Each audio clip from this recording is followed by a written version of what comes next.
yẹn lọ fà ọmọ yẹn tó bá ṣoríire ló máa ń pè sórí tébù. Ẹni tó bá ṣoríire ló máa ń pè sórí tébù ìjọ tó ti jámọ́ kankan ta ló pè ẹ́. ẹ ló mo nídìí ẹ oní sáfìsì ni. King Dr. Saheed Osupa, God bless you sir. Amen. Bàbá pè mí for the first time bàbá pè mí pé come and sit down here. Ní event àbí. But light a lie. Remember when I was nobody. When the going was off and on. I remember when I was nobody. I never thought I would be somebody. I was crying, I have no shoes.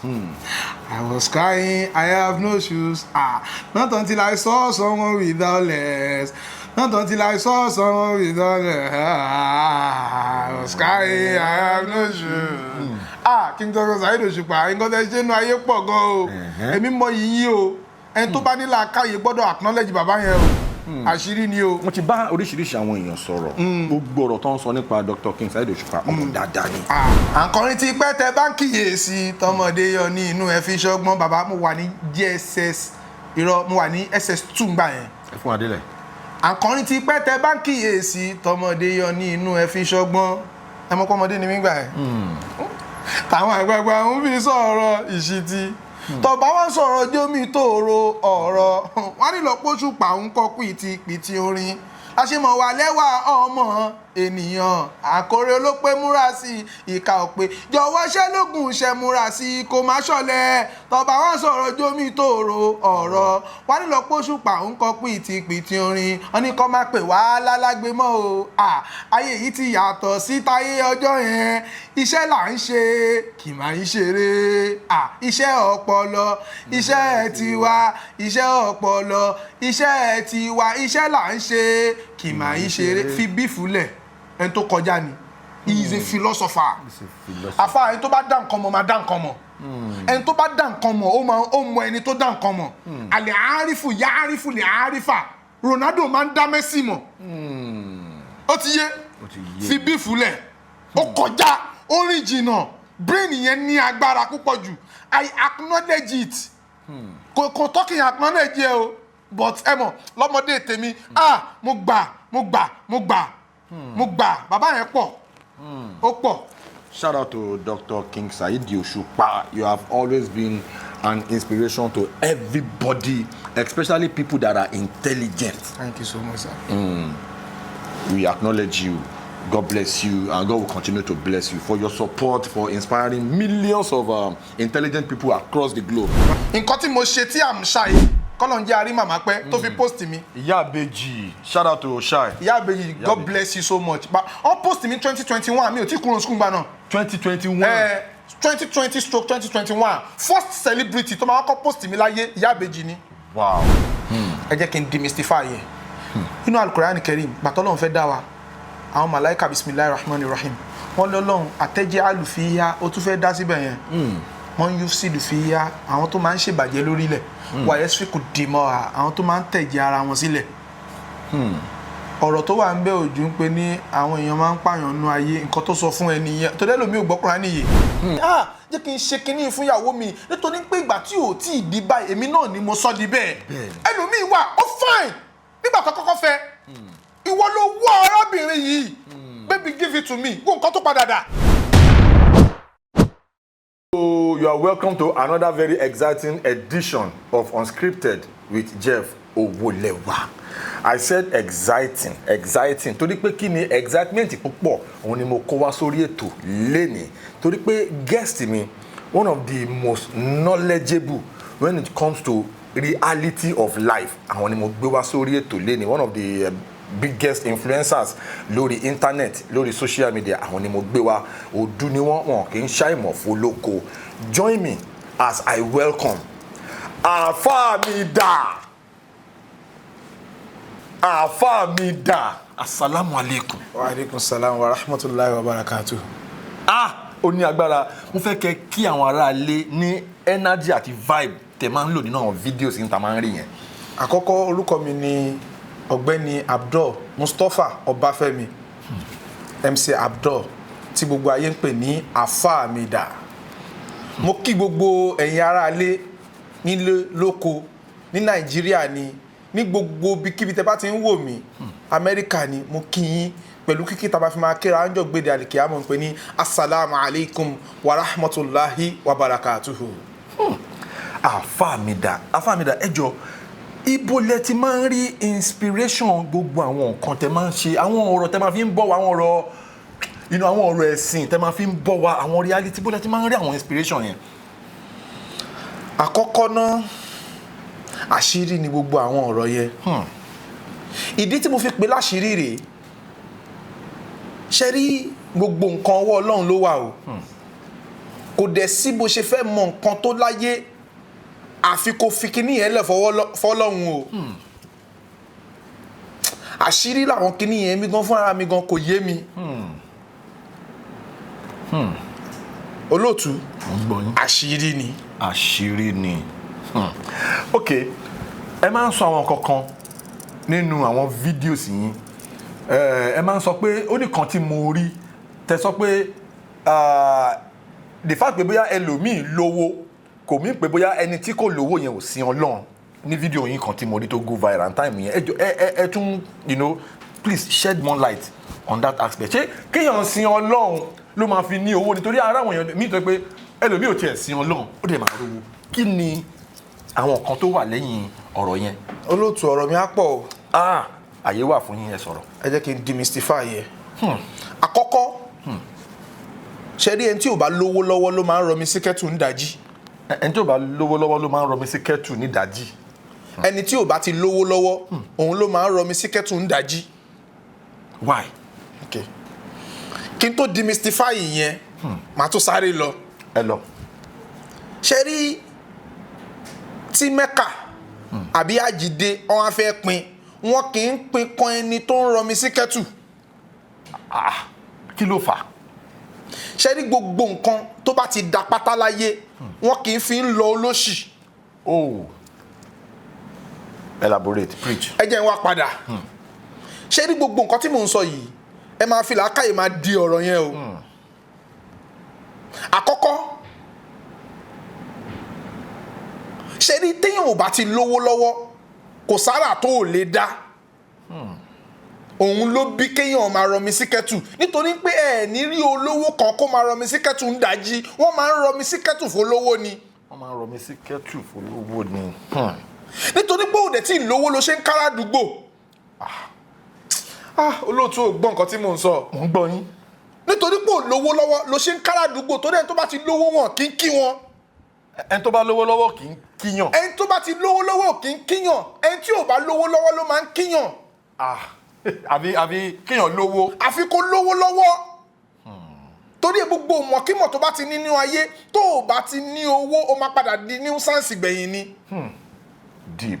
Ẹ ti sùn ni. Mo ò sùn ló wà. Ibi tí mo ti lọ question yẹn kí n má lọ padà. Okay. Ẹ láwọn kan ò sin Ọlọ́run wọ́n lówó. Bẹ́ẹ̀ni. Àwọn kan dẹ̀ ń sin Ọlọ́run wọn ò lówó. Bẹ́ẹ̀ni. It is a simple analogy. Kò lọ fà. A simple analogy. Ṣọ́lọ́run sọ fún yín pé tó bá ti sìn mí wàá lówó ni. Ẹ sọ àyà tó ti sọ bẹ́ẹ̀. Ẹ gbé wa débẹ̀. We are seeing him. À ń sin Ọlọ́run ẹ ló bẹ́ẹ̀. We are seeing him. À ń sin Ọlọ́run. Ẹ ló bẹ́ẹ̀. We are seeing him. À ń sin Ọlọ́run nítorí pé kábàlẹ̀ àríjọ náà wọ̀ ni. Ẹ ti sùn jàre ẹ. Àfáà mi mo wà pẹ̀lú. Ẹ gbọ́ nǹkan tí mò ń sọ. Mò ń gbọ́ yín. À ń sin Ọlọ́run nítorí kábàlẹ̀ rí ẹ̀sìn Ọlọ́run. Kábàlẹ̀ rí àlùjọ náà dé sí la ṣe ń sin Ọlọ́run. A kì í sin Ọlọ́run tó pa fẹ́ lówó lọ́wọ́. Emeka ló máa ń lówó. Ẹ ti sùn ni. Mo wà pẹ̀lú yín àfáà. Emeka knows the nitty-gritty of life. The sine qua non, the phenomenon, the philosophy. Wọ́n mọ protocols ayé.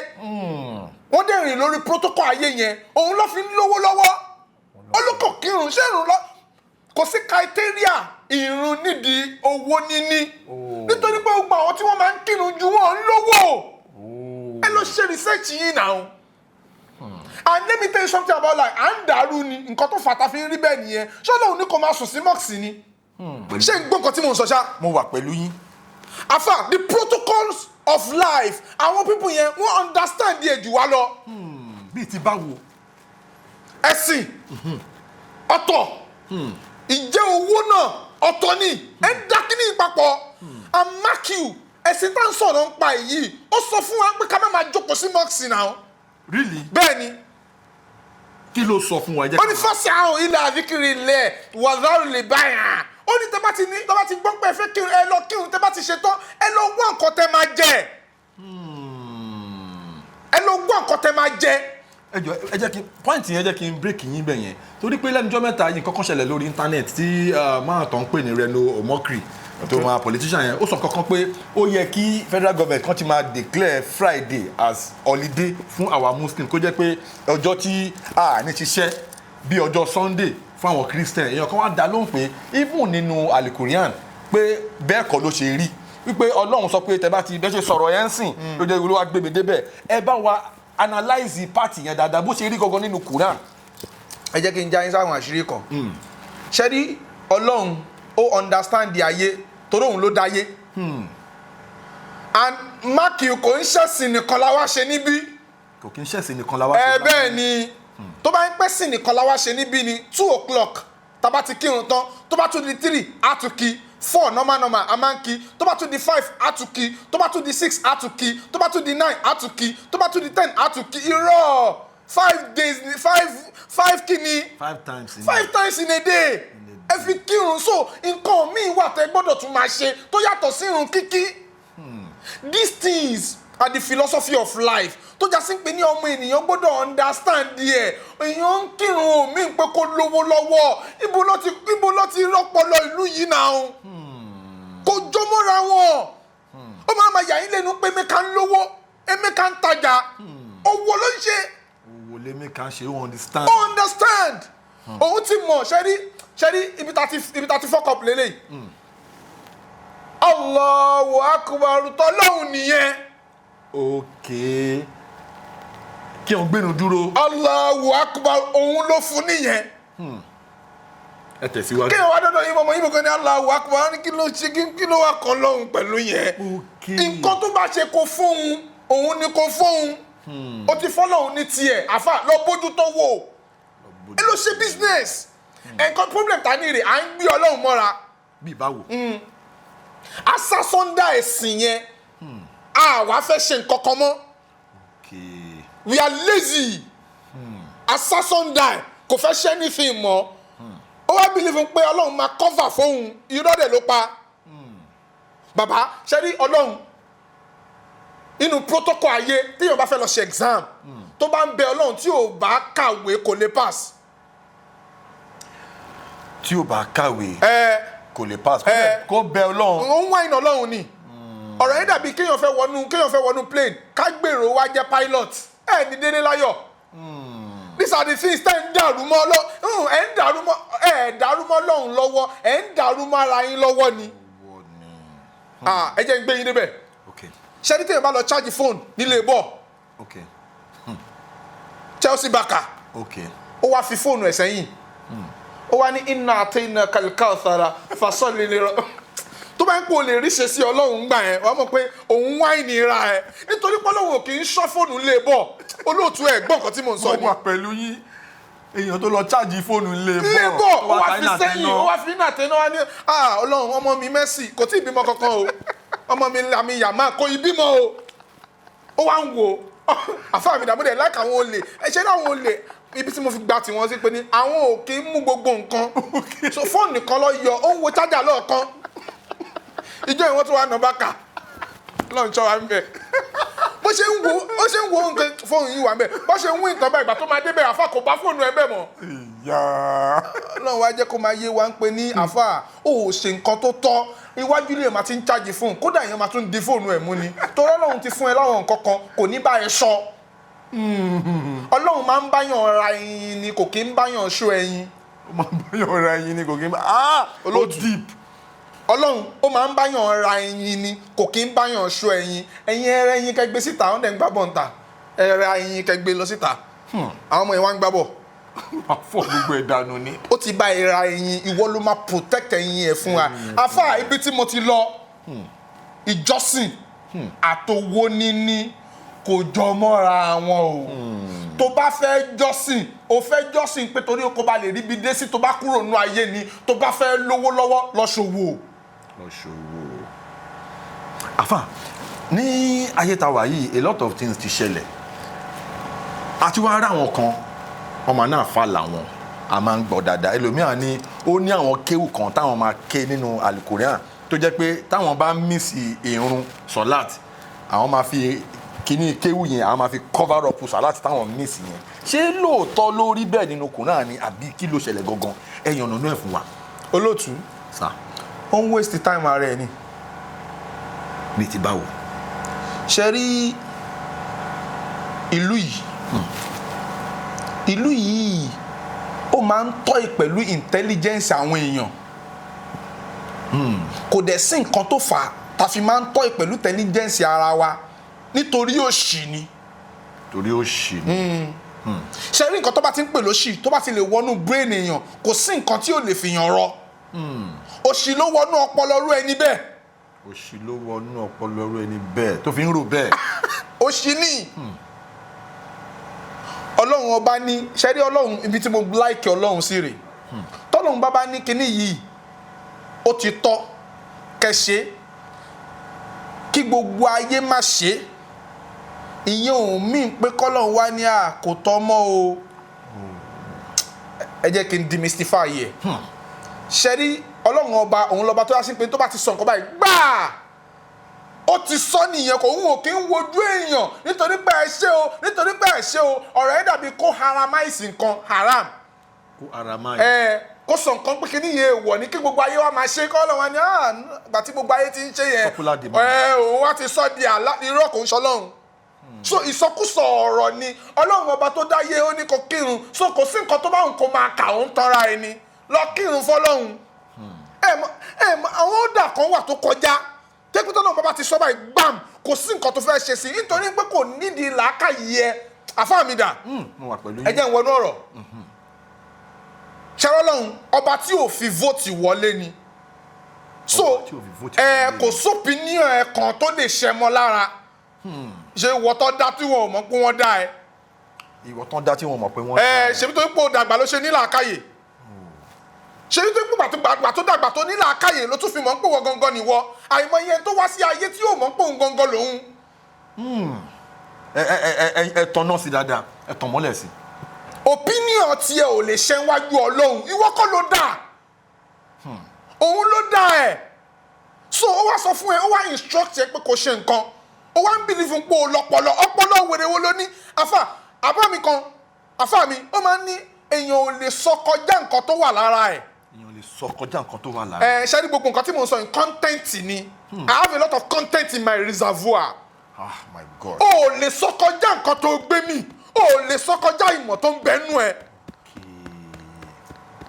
so ìmọ̀ tó ń bẹ́nu ẹ̀ ló yẹ kó máa sọ wọ́nranwọ̀nran nípe ní Ọlọ́run ọba sọ̀rọ̀ ó instruct ẹ pé nǹkan báyìí ni nǹkan ṣe rí ìwọ kan ọpọlọ tiẹ̀ tó já sí pé ní ọpọlọ tó yẹ kí Ọlọ́run tọ́jú wọ́n á ń sọ pé Ọlọ́run ọba àání nǹkan kan ta lè kà ó ń tanra ẹ̀ ni ṣé dádì ẹ̀ ló bá ń bá sọ̀rọ̀ ní ọba wòsùn ṣe kan ọba alẹ́ ní má sáré ọba fúnni kò láì lọ́wọ́ ọba tilẹ̀kùn mọ́ni láì ló kọ́kọ́rọ́ ká bí òsì ọba àgbàlagbà ọba tó já sí pé ní tòkun bá gbórúkọ Ọlọ́run àwòye bọ́sà bá gbórúkọ Ọlọ́run á mì lẹ̀ǹgbẹ̀lẹ̀ǹgbẹ̀ báwo òkè ńláńlá bá gbórúkọ Ọlọ́run wọ́n lè rún jégéjégé kọ́ máa tó bọ́ táyé máa fi dọ̀run à ń sọ̀rọ̀ ń pa Ọlọ́run eléyìí sọ̀rọ̀ ń pa dádì ẹ̀ ṣé dádì ẹ̀ ló bá ń sọ̀rọ̀ ń pa ni you are talking about the omnipotent ọba tó pọ̀ omnipotent ọba tó pọ̀ ọ̀pọ̀ Ọlọ́run pọ̀ kọjá ẹ̀rọ ní kíní kan kpk kíní kan Ọlọ́run ọba òun ló pọ̀ ó pọ̀ jù òun wá ń sọ̀rọ̀ ìwọ ń sọ̀rọ̀ so kò sọ̀rọ̀ bẹ́ẹ̀ olóòtú gbogbo nǹkan tó bá ti sọ fún ẹ pé ní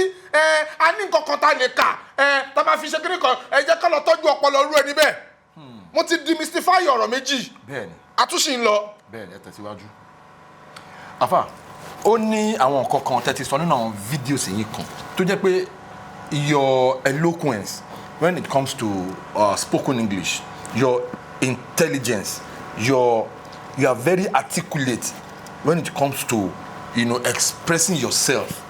ẹ jọ̀ọ́ ṣé ẹ lọ school ni tàbí báwo gangan ni kí ni educational background yìí and how do you juggle between being educated and being knowledgeable in Islam? How do you juggle? How do you balance both? Àkọ́kọ́, mo dúpẹ́ f'Ọlọ́run. Alhamdulillah. Alhamdulillah Rabbil Alamin. Ẹlẹ́ẹ̀kejì, mo dúpẹ́ fáwọn òbí mi méjèèjì. Mo dúpẹ́. Ẹ ṣeun. Ṣé rí àwọn ẹlẹ́kọ̀ọ́ wọ́n ní àlìwáládù sírru àbíyì. Ọmọ ló máa ń túnú àṣírí àwọn òbí ẹ̀ jáde síta. Ìjọ́kíjọ́ tó bá ti bímọ àṣírí ẹ̀ ò bò mọ́. Bẹ́ẹ̀ ni. Báwo ló ṣe rí? Gbogbo wa wèrè tó máa ń wù ní kọ̀kọ̀ yẹn ọmọ ẹ ló máa túnú àṣírí ẹ jáde nítorí ká bá ń kọ́pì ẹ lọ́mọ ẹ yẹn. Ibi tí mo ti lọ ṣe rí àwọn òbí tí wọ́n bí wa ni wọ́n ti understand pé ní ẹ wá ẹ jẹ́ ká ran ọmọ yìí lọ́wọ́ nítorí pé ó ní potential. Mo bẹ̀rẹ̀ iléèwé, mo lọ sí iléèwé àkọ́bẹ̀rẹ̀ primary secondary, mo kúrò ńbẹ̀ mo lọ sí ilé kéwú. Bí ṣe jáde secondary school tán báyìí gbàm mo lọ ilé kéwú. Okay, gbà tí parí secondary school ẹ ṣe lọ sí. Mo ṣe lọ sí ilé kéwú. Okay. Mo lò odidi 8 years níbẹ̀. Mo lò 8 years nílé kéwú. Lẹ́yìn ìgbà tí mo ṣe tán ó kù sáà tàkì fẹ́ ṣe tán báyìí òun ni mo rí admission sí Lagos State University tí wọ́n ń pè ní LASU. Wow. Àwọn yẹn bá tún wá fàràrọ bọ́ǹbù bó ṣe fún mi ní English nìyẹn. English. Wọ́n fi ara mi wọ́n fi ran bọ́ǹbù ni. Bàbá Yorùbá àdúpẹ́ f'Ọlọ́run, Arabic àdúpẹ́ f'Ọlọ́run, English mo dúpẹ́ f'Ọlọ́run. Mẹ́tẹ̀ẹ̀ta ni. I am using 3 languages to demystify the theory of life. Òun mo fi ń pè ní the theory of àṣíríism. Mo rí kíní kan lórí báwo yín àṣíríism. Kí ni meaning ni àṣíríism? Ṣé àṣírí ayé ni? Ṣé rí tá bá ń sọ̀rọ̀ nípa the theory of àṣíríism, we are talking about the philosophy of life. Philosophy of life. Àṣekọ́sì kan Shakespearean studies. Shakespearean studies has taught about the hegemonic of life. Ibẹ̀ ni mo ti jáde pé ìwọ nìkan ṣe máa wá sọ̀rọ̀ nínú ayé. Ẹ jẹ́ kí mi náà torí ṣẹ́rí ẹ jẹ́ ń já yín sáṣírí kan olóòtú. Ṣẹ́rí gbogbo ẹnikẹ́ni tó bá ti ń sọ̀rọ̀ ó determine eye language tó acquire. Olóòtú ò gbọ́ nǹkan tí mo sọ. Mo gbọ́ yín yéké. Ẹni tó bá fẹ́ sọ ọ̀rọ̀ ẹlẹ́kọ̀ọ́ ó determine eye language tó acquire. Ẹ jẹ́ kí n demystify yẹ. Ṣẹ́rí tí èèyàn bá gbọ́ Yorùbá kò sí ọ̀rọ̀ tó fẹ́ sọ ọ̀rọ̀ Yorùbá ló máa sọ. Kò ní kúrò ní. Yorùbá ni ẹ̀ náà. Ṣẹ́rí tí èèyàn bá gbọ́ Òyìnbó kò sí ọ̀rọ̀ tó fẹ́ sọ ọ̀rọ̀ Òyìnbó ló máa sọ. Téèyàn bá gbọ́ Lárúbáwá kò sí ọ̀rọ̀ tó fẹ́ sọ ọ̀rọ̀ Lárúbáwá ló máa sọ. Ibi tí mo ti lọ rèé. Bẹ́ẹ̀kọ́ bá ṣe pọ̀ tó lèèyàn ṣe máa ń sọ̀rọ̀ sí. Bẹ́ẹ̀kọ́ bá ṣe pọ̀ tó lèèyàn máa ṣe ń sọ̀rọ̀ sí. Bẹ́ẹ̀ ni knowledge. No ó wà lára ẹ̀. No. Ọkọ̀ odò ẹ̀ ni. KNOW. Ó wà lára knowledge òun ló fi ń pè pé kò dá sọ̀rọ̀. Ignore yẹn wà lára ignorance torí ẹ̀ ni wọ́n ṣe lè pè pé kò dá sọ̀rọ̀. Ignore. Ẹni tó wà ignorant ni wọ́n ní pé kò dá sọ̀rọ̀ torí kò lọ́pọlọ. Kò ní kankan tó fẹ́ ọ́fà. Àlè àárífù yá àárífù lè àárífà. Ronaldo máa ń dá Ronaldinho mọ̀. Ẹni tó bá dá nǹkan mọ̀ la máa ń ní kó dá sọ̀rọ̀. Tó o bá ti ní nǹkan kan lórí ní pé kò dá sí. Ó ní nǹkan tó fẹ́ ọ́fà torí ẹ̀ máa ṣe ń wẹ̀ lómi. Ábírí fún pé ní ayé òpòun kí ni nǹkan tó fẹ́ fún ayé. It takes real to recognize real. Ẹgbẹ́ wa débẹ̀. Ìgbà tó o ti jámọ̀ nǹkan kan ta lórí. It is the part, it is the theory of life. The theory of life. Tó o bá ti jámọ̀ nǹkan kan kò sẹ́ni tó máa rí. Àfa èèyàn méjì ló máa ń gbé máìkì sí lẹ́nu. Gọ́fúnà àtọ̀daràn. Ẹjọ́ ẹ yànnà náà ẹ̀. Ó ní ọjọ́ keje oṣù kẹjọ ní wákàtí kan ibo lẹ wà. Nǹkan tó fi lè mú kó gbé máìkì sí ẹlẹ́nu ó ti hùwà wèrè kan nìyẹn. Ó ní gọ́fúnà ó ní olówó nǹkan ọ̀dẹ̀ ni a ti fi olówó sínú kátígírì gọ́fúnà. So àwọn méjì tó máa gbé máìkì sí lẹ́nu ìwọ ni kò jẹ́ kó rí ẹ pé kó chúùsì ibi tó bá láìkè pé ní ibi tí mo fẹ́ fọ́ sí leléyìí. Ayé wọn kì í pààrọ̀ ẹnu àmọ́ ayé máa ń pààrọ̀ ohùn. Ẹjọ́ ẹ ṣàlàyé sáìdì yẹn fún wa. Ayé ò kì í pààrọ̀ ẹnu bọ̀ wọ́n máa ń pààrọ̀ ohùn.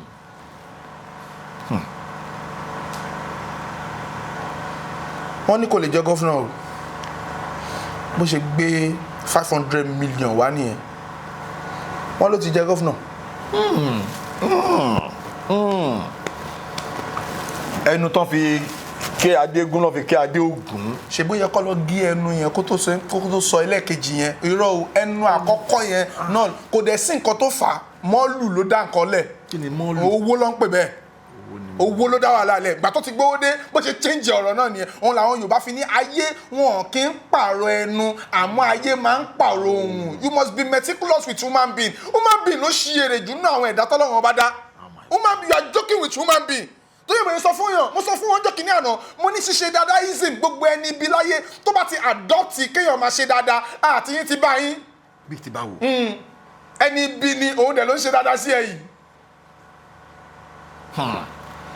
ẹ ṣàlàyé ẹ̀ fún wa dáadáa. ok ẹ jẹ́ kí n demystify yẹ ẹni ibi ni àmọ́ kò ní fọ́tò ẹni ibi lójú ibi ojú láti gbé wa mọ́ra nítorí pé kò ń ṣe gbogbo ẹni tó bá fáìn lẹ́ni ire. kò kí ń ṣe gbogbo ẹni tó bá fáìn lẹ́ni ire. ọmọ tó bá fáìn lọ máa fi ń polówó bọ́ǹfìtà mo kàn yà ní ẹ jẹ́ n padà kò ń ṣe gbogbo ẹni tó bá ti fáìn òun lẹ́ni ire àmọ́ ok ó ti fáìn ẹni ibi ni ìwọ́de ń sọ gbogbo ọ̀rọ̀ ẹ fún ó ti adopt ṣíṣe dadaism. ṣíṣe dadaism. theory kan nìyẹn ó dà ní psycholinguistics. wow. àbá ó yé mi. ẹ jọ nínú àwọn philosophy of life tẹ́ ń sọ yìí àwọn philosopher wo ni ẹ rí as inspiration jẹ́ pé you know when you pay attention to their work to their body of works ẹ máa ń derive inspiration àwọn. àkọ́kọ́ màá mú Noam Chomsky Avraham Noam Chomsky màá mú Hallyday but for now philosopher tó ń gbé mi débẹ̀ báyìí Robert Kiyosaki ni. Robert Kiyosaki. òun ló ń gbé mi débẹ̀ náà. kí ni àwọn work ethics ẹ. kó tó di pé mo sọ bàbá ẹ jẹ́ kọ́kọ́ yà. ẹ yà. ṣẹ́ni gbogbo ẹnikẹ́ni tó bá ti wà nínú ayé tó bá ti já sí pé ní ó ń sùn ó ń jí ó ń sùn ó ń jí oúnjẹ ó ń sùn ó ń jí oúnjẹ kò lè ráyé gbé. bí ti báwo. because gbogbo theory táyé máa gbé wá fún ẹ ó ń sùn ó ń jí oúnjẹ náà ni. okay. We got to do some research in life. We got to do some research in life. Àwọn ìwé kan wà tá a gbọ́dọ̀ kà tó yàtọ̀ sí curriculum tí wọ́n ti gbé kalẹ̀ fún wa nítorí pé gbogbo àwọn experience àwọn pípìn yẹn lèèyàn máa gbé sínú làákàyè. According to Robert Kiyosaki ó léèyàn kì í mú mentor kan kéèyàn wá believe fún pé mentor kan yẹn ló máa gbóhùn débi tó ń lọ. èèyàn kì í mú mentor kan kó wá fi gbèdé wọn ló máa gbóhùn débi tó ń lọ. mentor kan tó ń sọ̀rọ̀ nípa yẹn attribute mélòó ló ní. okay. My mom is my mentor màmá ẹ̀ ò dẹ̀ lówó ò lè lówó. bẹ́ẹ̀ ni ó lọ fà o. ibi tó máa ti mentor ìyá ẹ òun ni kò sọ bóyá prayer warrior ni wọ́n wàá mú wọn mentor níbi ibẹ̀ yẹn tó bá mọ̀ pé o fẹ́ lówó lọ́wọ́ ẹni tó bá lówó lọ́wọ́ ló máa wo step ẹ̀ má máa dá papọ̀ according to Robert Kiyosaki and I quote ó ní tó bá fún ọmọ nínú if you want to be rich and happy don't go to school. bí ti báwo. Education is not a scam. Bàbá èèyàn kì í wo title èèyàn máa ń ka ọ̀rọ̀ ni kó tó sọ̀rọ̀ nípa ẹ̀. ok. ẹ má wo title Robert Kiyosaki ni. ìgbà tó wá ń sọ́nà àwọn ọ̀rọ̀ ẹ̀ ó ní tó bá fún ọmọ ní exam àbí test ó wá jẹ́ over 100 ọmọ yẹn wá wà fortunate láti gba script ara ẹ̀ ọmọ yẹn wá gba 85. ó pass dáadáa. ó ló pass dáadáa. Robert Kiyosaki jẹ́ kó máa yé wa ó ní 85 tó gbà yẹn ní pé ní kò yẹ kó máa dààmú lé lórí nítorí pé òun ti pass irọ́ ó ní lọ́dọ̀ tòun kò pass nítorí pé 85 yẹn nǹkan tó mọ̀ nìyẹn. ok nǹkan tó mọ̀ nìyẹn. nǹkan tó mọ̀ ló fi gba 85 15 tó kù tó ṣì ń kọ́. bàbá àwọn theory kan wà nínú ayé ẹ jẹ́ ká look into failure nítorí pé ní theory kan ni kò ń ṣe success nìkan lèèyàn máa ń wò. 15 tó ṣì yẹn ó lè padà bá tiẹ̀ jẹ́ lọ́jọ́ iwájú so 15 yẹn la máa bójútó nǹkan tó ti mọ̀ ó ti mọ̀ nǹkan tó mọ̀ make sure pé ó mọ̀. àfà lórí ọ̀rọ̀ ìmọ̀ ibi tá a gbèdé yẹn lórí ọ̀rọ̀ ìmọ̀ ẹlòmíì máa wá ìmọ̀ dé level kan ìmọ̀ yẹn máa ń ṣe ẹlòmíì lọ́nà tẹ́ bá wò ó dáadáa torí ibi tẹ́lẹ̀mí ti ń wá nǹkan tí kò sọnù á kàn lọ máa máa discover àwọn nǹkan kan tí kò yẹ kó débẹ̀ rárá ṣé kìíní yẹn ò kí ń fa ìpalára fún àwọn tó bá ń wá ìmọ̀ àmọ̀jù torí bí mo ṣe ń wò yín you are very knowledgeable kí lẹ lè sọ lórí ilé nìyẹn. olóòtú. yes sir. ṣe rí ọ máa ń pè ọkàn ní kéèyàn máa jọ gbogbo nǹkan tó bá ti kọ́. kéèyàn máa jọ. o ìgbà táwa ní school a ka ìwé kan satanic verses ló máa ń pèwé yẹn. verses èṣù. a kà á oríṣiríṣi nǹkan la kà á àmọ́ gbogbo nǹkan tó bá ti kà tí ò bá ti fit ibẹ̀ yẹn a máa drop ẹ̀ ni. torí ẹ̀ ni gbogbo ẹnikẹ́ni tó bá fẹ́ kẹ́kọ̀ọ́ nínú ayé ó gbọ́dọ̀ láwọn level kan tó máa ti kọ́kọ́ dé nínú ayé. olóòtú ẹ ṣe ń gbọ́ mi ṣá. mo wà pẹ̀lú yín. àwọn level kan wà àwọn ọmọ kan wà tó gbọ́dọ̀ ti kọ́kọ́ ní òun ló máa guide ẹ torí ẹ̀ ni gbogbo ẹnikẹ́ni tó bá fẹ́ rán ọmọ tó bá fẹ́ train ọmọ láyé kó kọ́kọ́ lọ ilé kéwú yẹn ló máa fi máa ríran àfa èèyàn kí ń kàwé téèyàn bá kàwé dé stage kan yẹn máa yọ̀ dáràn ni. bẹ́ẹ̀ ni. bíi ti báwo. àfa gbogbo àwọn nǹkan kan tó máa tì sí ẹ ó máa jẹ́ kọ́pọ̀ lọ́mọ you will be questioning the question. you will be questioning the question. bẹ́ẹ̀ ni. àwọn nǹkan kan wà tó máa béèrè tó já sí pé ní in a normal phenomenon ó nídìí ẹ̀ but ó máa jẹ́ o go astray. téèyàn bá kàwé dé stage kan olóòtú gbogbo ẹni mo fi sọ fún yín kò ní kírun mọ́. bẹ́ẹ̀ ni àwọn àgbákòwé kan wà lọ. àfà tọ́mọ máa sọ fún ẹ nígbà tí Malaika Jibril ń bọ̀ who is Malaika Jibril. bẹ́ẹ̀ ni because according to academic setting gbogbo nǹkan tí o bá ti ní note at the end of the write up àti gbogbo nǹkan tí o bá ti ní bibliography àfàwọn kì í gbà wọlé Malaika Jibril who is Malaika Jibril. Malaika Jibril. a máa béèrè lọ́wọ́ ẹ. wọ́n dẹ̀ ló lè justify yẹ̀ yìí. Malaika Jibril ló bá Ànábì Muhammad ṣiṣẹ́. ẹ jẹ́ kí n já yín sallallahu alaihi wasallam ṣé ní gbogbo nǹkan torí ẹ̀ lọ ṣe ní ká balance yẹ. ìmọ̀ ẹ̀sìn ó yàtọ̀ sí ìmọ̀ academics. bẹ́ẹ̀ni. wọn ò dẹ̀ kí ń gbà ká gbé wọn wọbẹ̀ wọn ò ní gbà láyéláyé wọn ò ní gbà olóòtú ìwọ tó ti kà á ló máa rò pé ní òkè eléyìí mo fẹ́ lọ fún eléyìí mi ò fẹ́ lọ fún torí ẹ̀ gbogbo ẹnikẹ́ni tó bá fẹ́ nímọ̀ láyé àfa ó gbọ́dọ̀ balance tí o bá ti balance wàláhì yóò sọnù sínsìn àfa kan ni àwọn kan tó wà mo mọ̀ pọ́lọ́ ń wà o àmọ́ mi ò ṣẹ̀sìn kankan. àwọn kan wà bẹ́ẹ̀ àwọn kan wà wo kò tí ẹ sọ lọ́hùn mọ́ nítorí pé ó ti dàrú mọ́ wọn lọ́wọ́ tó bá wá ìmọ̀dé stage kan mo fọ́ lọ́hùn búra ó ní kírun mọ́ àwọn àgbákò mímọ̀. But I know you are very knowledgeable and you are still a Muslim. ẹ ti mọ àwọn nǹkan kan nínú ayé according to ọpọlọ yín kí ló dé tẹ̀sí ẹ ti ń ṣẹ̀sìn. ṣe rí ọ̀rọ̀ yẹn máa farabalẹ̀ dáhùn ni. Okay. ẹ̀sìn tọ́lọ́run bàbá ti gbà lọ́wọ́ ẹ̀ àwọn ọmọ tá máa ń sọ̀rọ̀ kan wọ́n máa ní sọpó ti lọ. sọpó ti lọ. ìdánwò. ìdánwò. ìdí tí mo fi sọpó ti lọ rèé bàbá kò sí nǹkan tá a wá ṣe nínú ayé tó jẹ́ ẹ̀sìn lọ. kò sí nǹkan tá a wá ṣe nínú ayé at the end of the day tó ju ẹ̀sìn lọ. ẹ jẹ́ n fún yín kún kóòtù ẹ̀ bismillahir rahmanir rahim wa ma khalaqtul jinna wal insa illa liya'budun mo dá yín síbẹ̀ kẹ́ wá sìn mí ni o so ìwọ tó bá ti ní kọ́lọ́n kó gbẹnu sọ́hùn wà á dé wá bá mi wá jórí burúkú yà.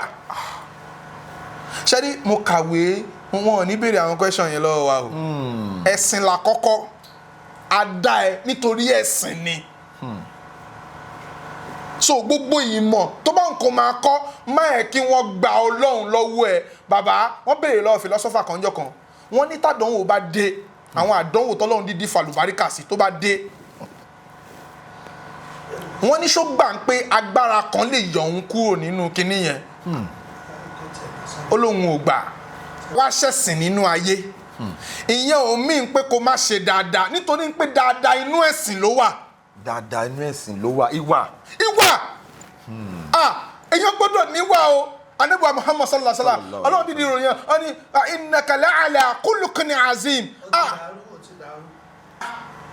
ẹ̀sìn tí mò ń sọ ń pa òun ní kéèyàn máa ṣe dáadáa o sọ́mọlàkejì ẹ̀ nínú ẹ̀sìn ni o ẹ jẹ́ kí n demystify ẹ̀ fún yín olóòtú ṣe rí kò sí nǹkan tí wọ́n ń pè ní ẹ̀sìn tó ju humanity lọ. ìwà. ok ẹ jẹ́ ń gbé yín débẹ̀ Ọlọ́run ọba dá wa ó ní kí wọ́n bí wa ìgbàgbọ́ ọ̀pọ̀lọpọ̀ wa ń pè ní ọ̀run láti wá àwa sáyé àwa mix mọ́ bíbáyìí mùsùlùmí wà pẹ̀lú wa kìrìsìtẹ́nì wà pẹ̀lú wa àwọn tí wọ́n ń bòrìṣà wà pẹ̀lú wa àwọn tí wọ́n ń bọná wà pẹ̀lú wa àwọn tí wọ́n nígbàgbọ́ lórí igi wà pẹ̀lú wa àfà ọlọ́run ò ṣe dá wa sí ọ̀run ká máa ṣe bẹ́ẹ̀ ó ti mọ̀ọ́mọ̀ dá wa síbí kò dá sí nǹkan tá a fẹ́ fi gbé bí tó ju humanity lọ.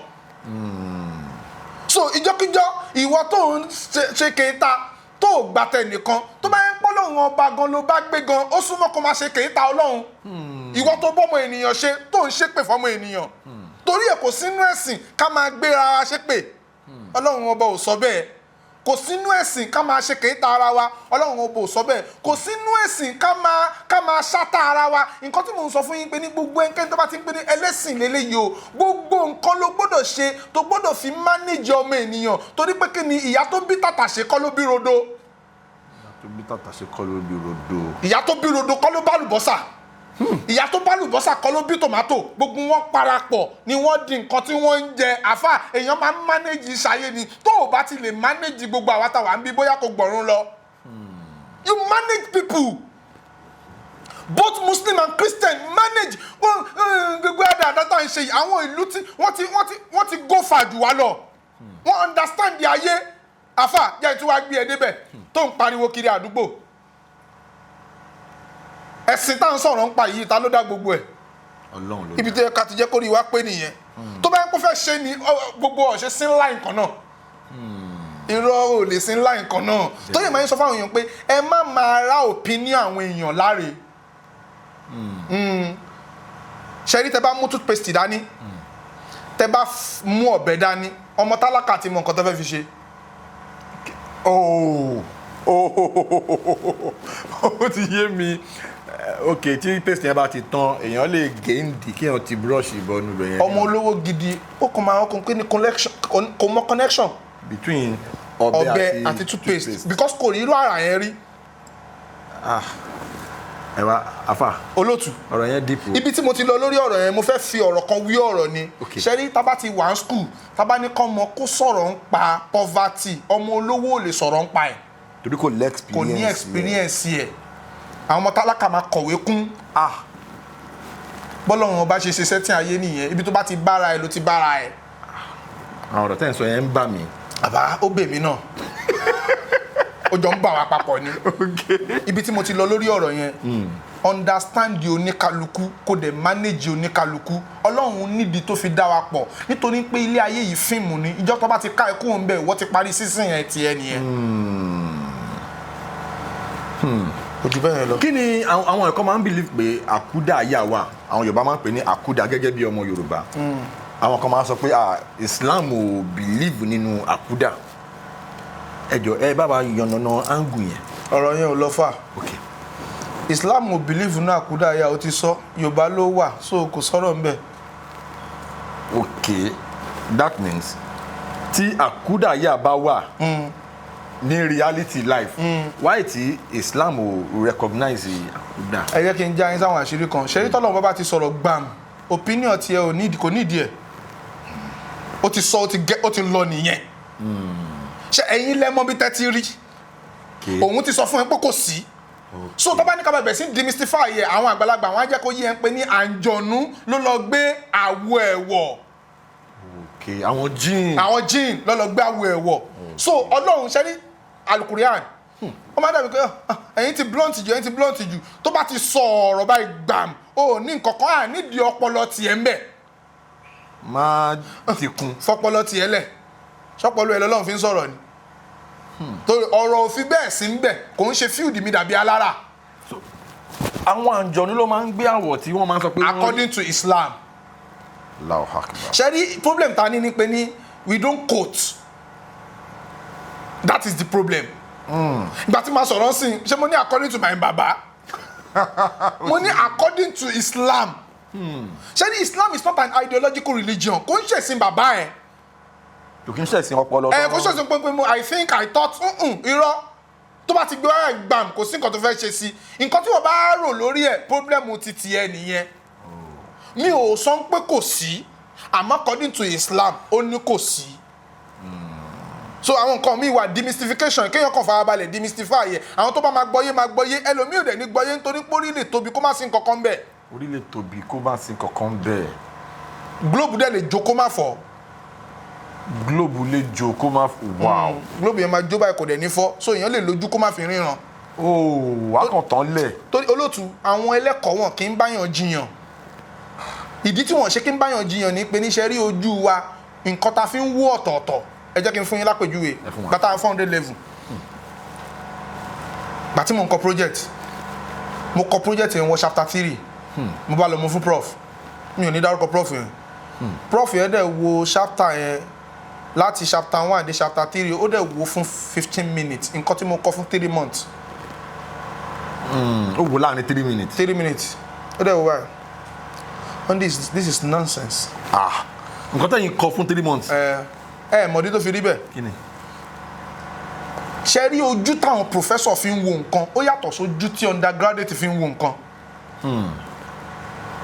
àbí graduate to be precise. àwọn ti ka ọ̀pọ̀lọpọ̀ ẹ̀kọ́. so by the time tó bá ń wo kinní yẹn báyìí kí ni bọ̀bọ̀ yìí kọ yìí. I want to discuss about discuss is a verb. About is a preposition. And there are some words they are non-prepositional. ẹ jẹ́ kí n demystify yẹ. demystify yẹ. ṣé rí àwọn ọ̀rọ̀ kan wà nínú English wọn ò gbọ́dọ̀ wọlé tọ́ra wọn.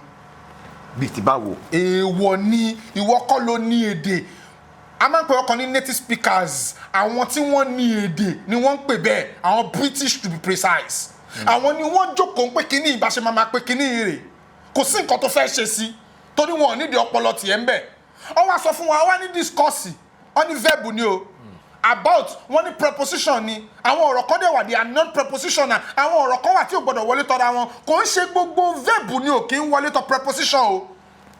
okay. nítorí pé we can talk about but we can never discuss about.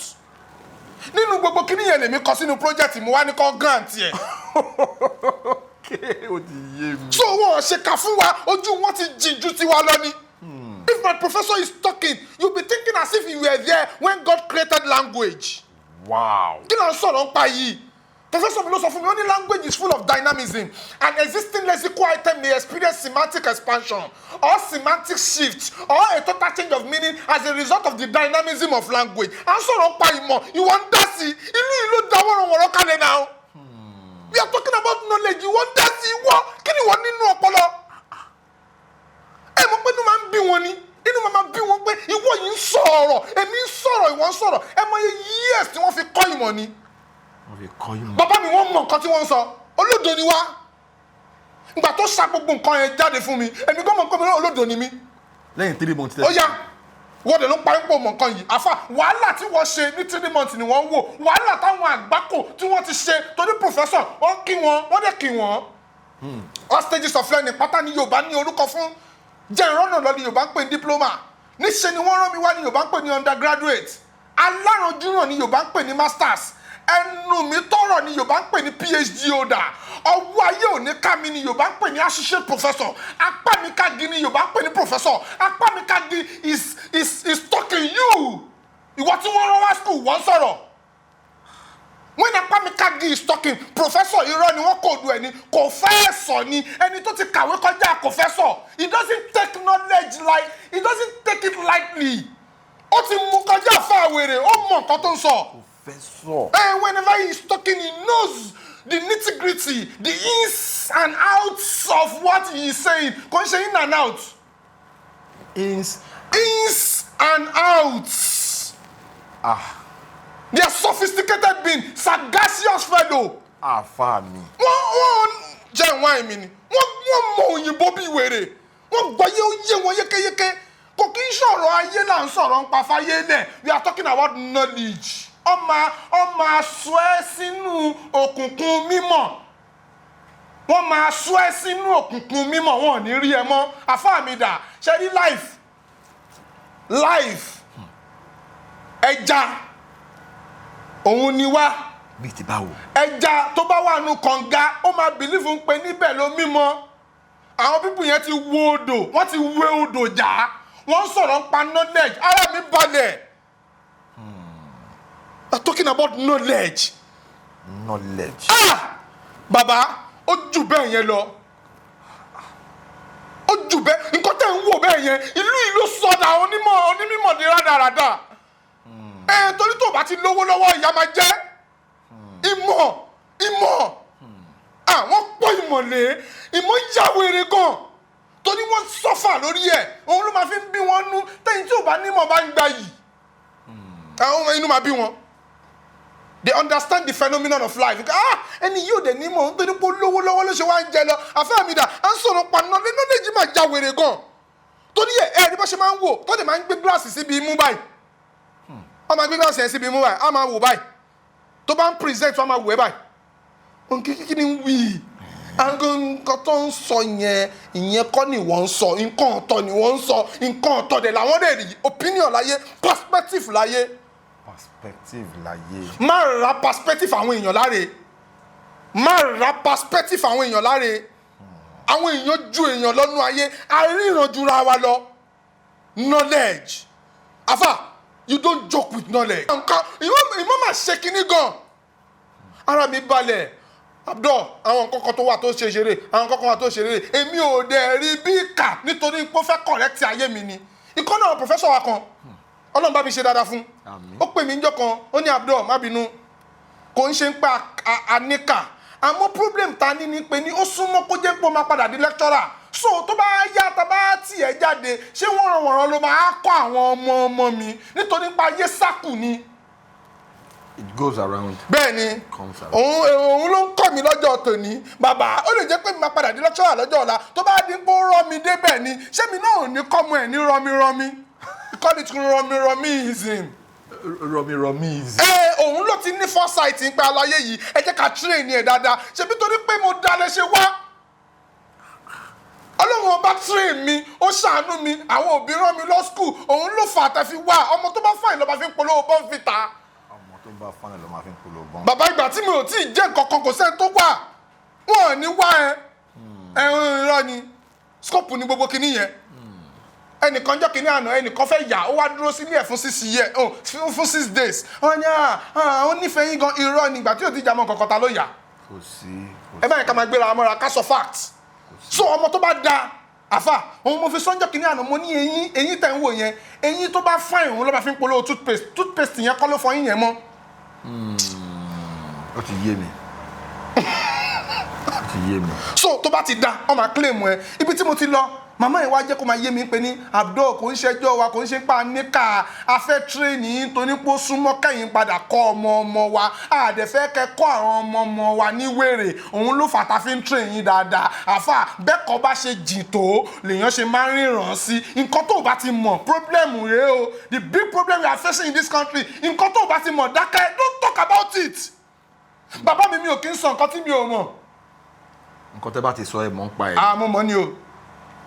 Àgàkárà kan mi débẹ̀ mo mọ̀ ni ó ti yé so nǹkan tó o bá ti mọ̀ dákẹ́ and let me tell you something about life tó tún wá bá gbogbo ìjẹ́ kò sí sensor you can talk anyhow kò sí sensor. Àfà mi inú mi dùn gan bẹ́ẹ̀ ṣe ń bá wa analyse gbogbo àwọn narratives yẹn ó ń dùn mọ́ mi inú then mo fẹ́ sọ̀rọ̀ nípa ìfẹ́ torí ayé ta wà yìí ẹ kàn máa rí pé ìfẹ́ owó ló fẹ́ pọ̀ jù tọkùnrin ò bá lówó ní róbìnrin tó máa fẹ́ unlike àwọn táìmù kan jẹ́ pé irú àwa gan bá ṣe kéré yìí gan ní táìmù kan a máa ń ní girlfriend a máa ń ní boyfriend but láyé ìsìn yìí ó hard láti rí girlfriend ọ̀rọ̀ ìfẹ́ ẹ bá wa analyse ọ̀rọ̀ ìfẹ́ according to life. Olóòtú according to nǹkan tí mo ti kà tipẹ́ only love can encourage you to feel jealous or sad or hungry for someone else's affection. It can fuel unhappiness when you miss or lose someone. It can distract you from other things that might need your attention. It can incite you to spend and even waste your resources. It overrides logic and common senses. Ṣé rí ọ̀rọ̀ tó bá ní kéèyàn sọ ọ̀rọ̀ láyé wọ́n fẹ́ túnú àṣírí ẹni yẹn ni.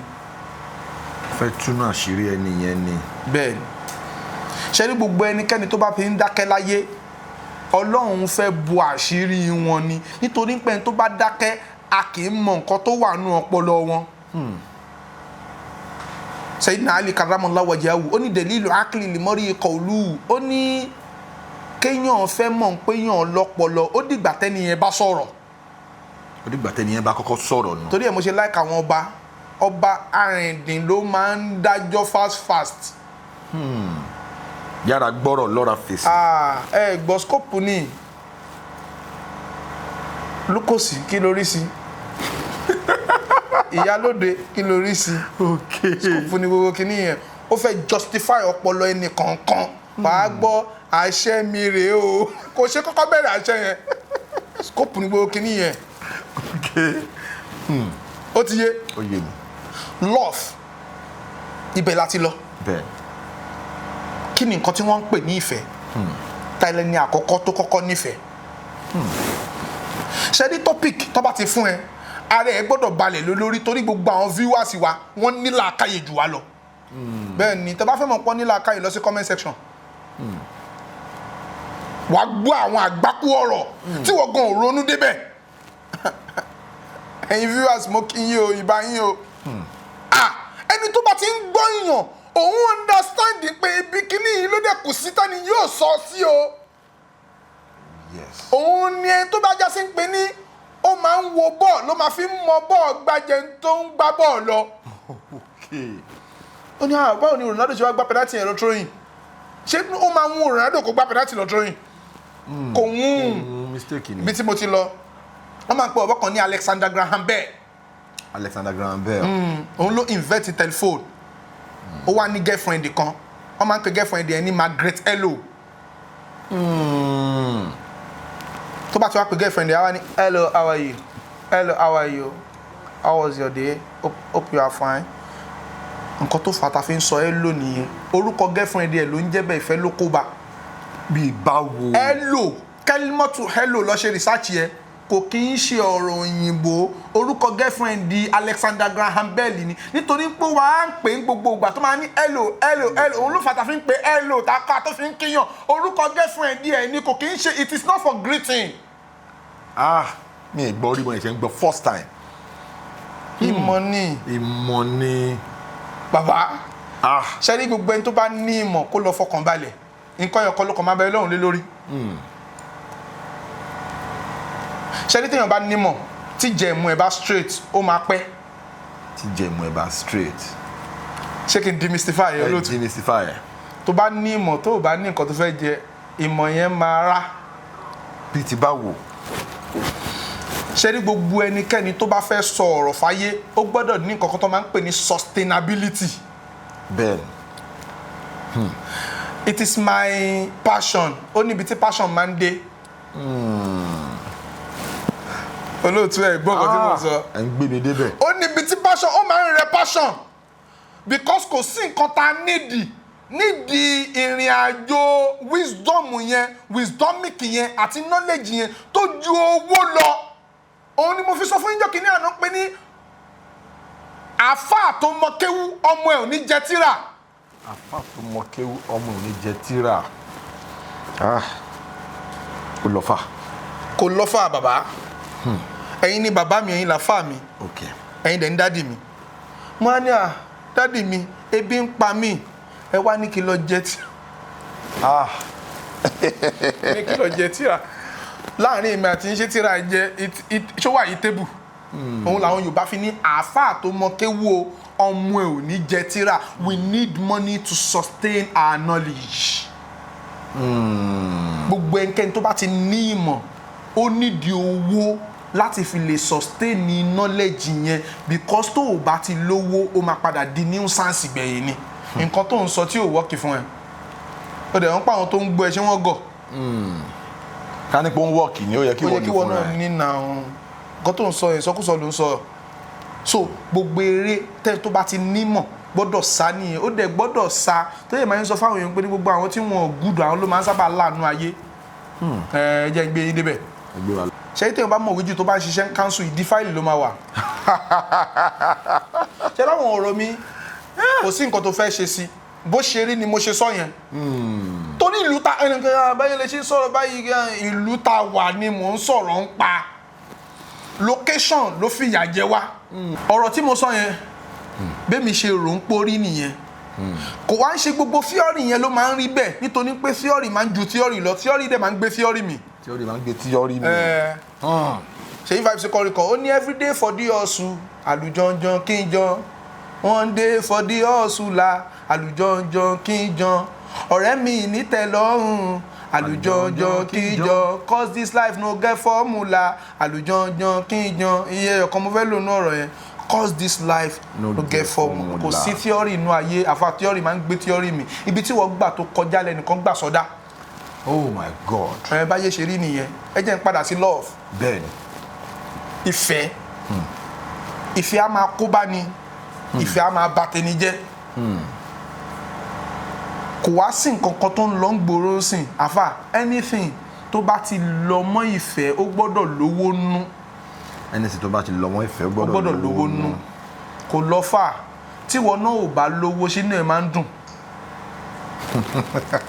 àwọn ọ̀rọ̀ kan wà tá a máa ń sọ kò dúró tì mí ń gbà ṣòro tíwọ náà bá rí ṣòro ṣéwọ náà lè dúró. It is a normal phenomenon bí life ṣe rí nìyẹn olóòtú bọ́lọ́run wọn bá ṣe dá setting life nìyẹn ẹ jẹ́ n demystify àwọn kọ̀ọ̀kan fún yín kò ń ṣe gbogbo ìgbàlè yẹn máa ń lo love nídìí love. kò ń ṣe gbogbo ìgbàlè yẹn máa ń lo love nídìí love. ọ̀rọ̀ yẹn nídìí demystification. gidi gan. tóòtọ́ àgbáńpọ̀ nífẹ̀ẹ́ wọ́n fẹ́ ṣe operation fún un ṣé love ló fẹ́ ṣiṣẹ́ bẹ̀rẹ̀ ni àbá mi ó ti dọ̀rọ̀ owó. bẹ́ẹ̀ni.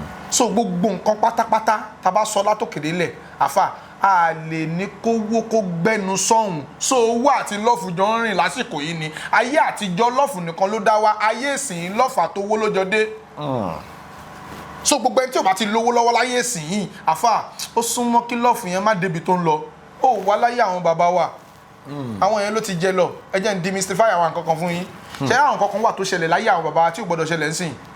bíi. wọ́n máa ń pè kọ́kọ́ ní hymen àwọn tó bá study science mọ̀ nǹkan tí mò ń sọ yìí hymen òun ló máa ń wà lójú ara obìnrin it's like a membrane ọmọ tí wọ́n bá fọ́ lẹ́nu ṣé ń gbọ́ mi tẹ́jẹ̀ bá jáde òun làwọn àgbàlagbà àgbà yẹn bìlífù ń pé virgin ni àwọn ẹlẹ́kọ̀ọ́dẹ̀jọ́ oyé wa ń pè ní ẹ̀jẹ̀ jáde o ẹ̀jẹ̀ ò jáde o ìyẹn ò mí pé virgin ni ìyẹn ò mí pé kò ń ṣe virgin. bí ti báwo. ẹ jẹ́ n demystify yẹ tó bá Ronaldo ọmọ tán láyé àtijọ́ wọ́n wá mú handkerchief àbí nǹkan bíi white wọ́n fi nu ojú ara ẹ̀ a ní abálé o adúpẹ́ o tòótọ́ abálé àwọn tí wọ́n wá ṣe fún tó já sí ń pè ní wọ́n fi handkerchief àbáṣọ funfun wọ́ọ̀kì ní ẹ̀jẹ̀ jáde tọ́dẹ̀ jẹ́ virgin kọ́.